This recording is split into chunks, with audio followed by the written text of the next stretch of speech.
Welcome everyone, welcome back to your own English classes, Jeevika English classes. और आज हम एक बहुत ही इंटरेस्टिंग सा वीडियो लेकर आए हैं आपके लिए, जिसमें आज हम इन तीन वर्ड्स के बारे में बात करेंगे। जी हाँ, सी, वॉच एंड लुक। तीनों ही काम हमारी आंखें करती हैं, बट तीनों में क्या डिफरेंस है, तीनों को कहाँ यूज़ करते हैं, ये हम आज के वीडियो में देखेंगे। तो सबसे पहले हम देख लेते हैं इन तीनों वर्ड्स का आखिर मतलब क्या है, या इनका हिंदी में मीनिंग क्या है। तो देखिए, सी का मतलब भी देखना, लुक का मतलब भी देखना, वॉच का मतलब भी देखना। अरे भाई, अगर तीनों ही वर्ड्स का मतलब देखना है तो फिर इनमें अंतर क्या है? यही तो इस वीडियो में मैं आपको आज बताने वाली हूँ।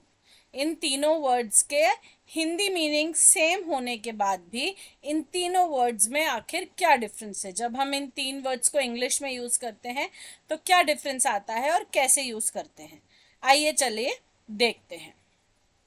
तो सबसे पहले हम देखेंगे, जो हमारा आज का वर्ड है वो है हमारा सी। देखिए, सी का मतलब होता है, हम जब किसी भी चीज को देखते हैं बट हमारा उसे देखने का कोई इरादा नहीं है।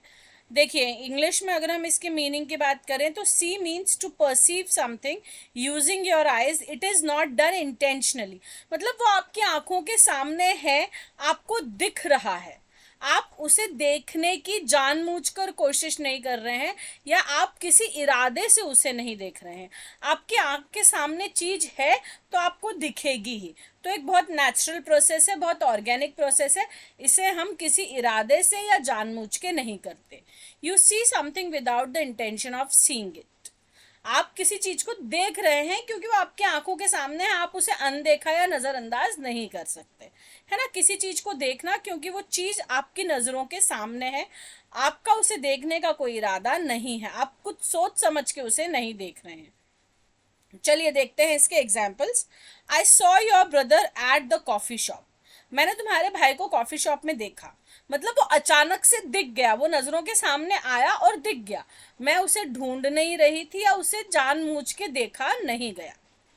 We see a man standing in front of your house. यहाँ पे भी हमने तुम्हारे घर के सामने एक इंसान को खड़े हुए देखा। मतलब हम वहां से निकल रहे थे या कोई भी वहां से निकल रहा था तो उसे वो इंसान दिख गया। उसको कुछ सोच समझ कर या किसी इरादे से देखने की कोशिश नहीं की गई। हम वहां से निकल रहे थे, वो तुम्हारे घर के सामने खड़ा हुआ था तो हमें दिख गया। तो ये मतलब होता है सी का, जब हम किसी इरादे से ना देखें, बिना किसी इरादे से किसी चीज को हम देखते हैं। उसके बाद अगला हमारा वर्ड आता है लुक। लुक का मतलब होता है जब हम किसी चीज को ध्यान लगाकर देखते हैं, जब हम किसी विशेष इरादे से देखते हैं, या हम किसी एक पर्टिकुलर डायरेक्शन में जब हम देखते हैं तो हम उसे लुक वर्ड में यूज करते हैं। Look means to deliberately, deliberately का मतलब होता है जानबूझकर। To deliberately direct your eyes into a direction and focus on the object. आप किसी एक पर्टिकुलर डायरेक्शन में, किसी एक दिशा में देखते हैं, और जिस चीज को आप देख रहे हैं उस पर आप अपना पूरा ध्यान रखते हैं, पूरा फोकस आपका उस पर होता है। किसी चीज पर जानबूझ कर ध्यान केंद्रित करना, अपनी नजरों को किसी विशेष चीज पर टिकाना। तो ये मतलब होता है लुक का। देखिए, एक छोटा सा नोट है, सबसे पहले हम एग्जाम्पल्स देखेंगे, उसके पहले एग्जाम्पल देख लेते हैं।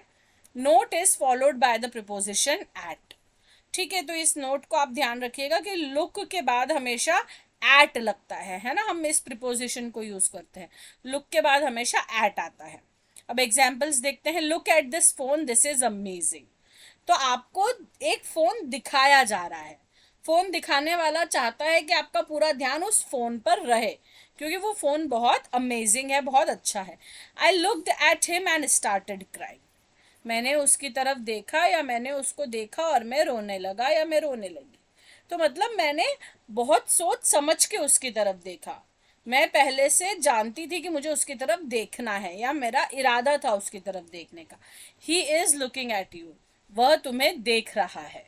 यानी वो भी कुछ सोच समझकर, जानबूझकर मेरी तरफ देख रहा है या मुझे देख रहा है, और उसके दिमाग में बहुत क्लियर एक रीजन है कि वो मुझे क्यों देख रहा है। ठीक है, तो ये मतलब होता है हमारा लुक का। अब अगला हमारा और आखिरी वर्ड जो हमारा आता है वो है वॉच। वॉच लुक और सी से थोड़ा लंबे समय तक चलता है।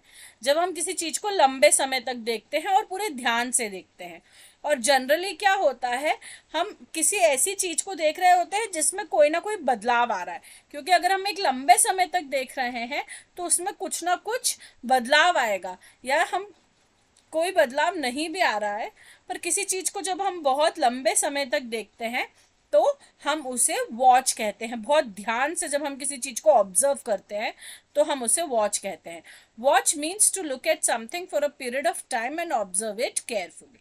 किसी चीज को लंबे समय तक ध्यान से देखना, जैसे कि एक खेल, फिल्म या टीवी प्रोग्राम, टीवी कार्यक्रम।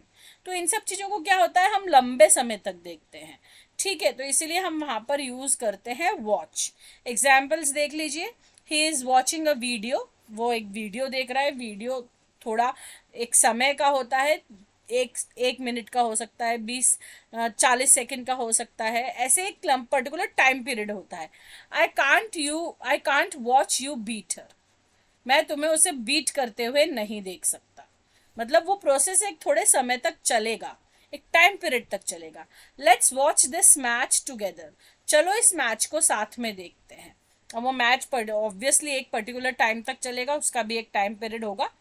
तो ये हमारा आज का वीडियो था जिसमें हमने देखा लुक, वॉच एंड सी में क्या डिफरेंस होता है ना। हिंदी मीनिंग तो दो तीनों के ही होते हैं, देखना, पर जब इंग्लिश में इन तीन वर्ड्स को यूज किया जाता है तो इनको तीन अलग अलग कॉन्टेक्स्ट में यूज किया जाता है। इनका एक मीनिंग में डिफरेंस होता है थोड़ा सा, और इनको एक अलग तरीके से यूज किया जाता है। तो आज के वीडियो मैं उम्मीद करती हूँ आपको बहुत पसंद आया होगा। Thank you for watching this video and बने रहे हमारे चैनल के साथ। Make sure to like, share and subscribe to our channel. ऐसे ही इंफॉर्मेटिव वीडियोस, ऐसे ही इंटरेस्टिंग वीडियोस के लिए आप इस चैनल के साथ बने रहें और इस चैनल को सब्सक्राइब करें।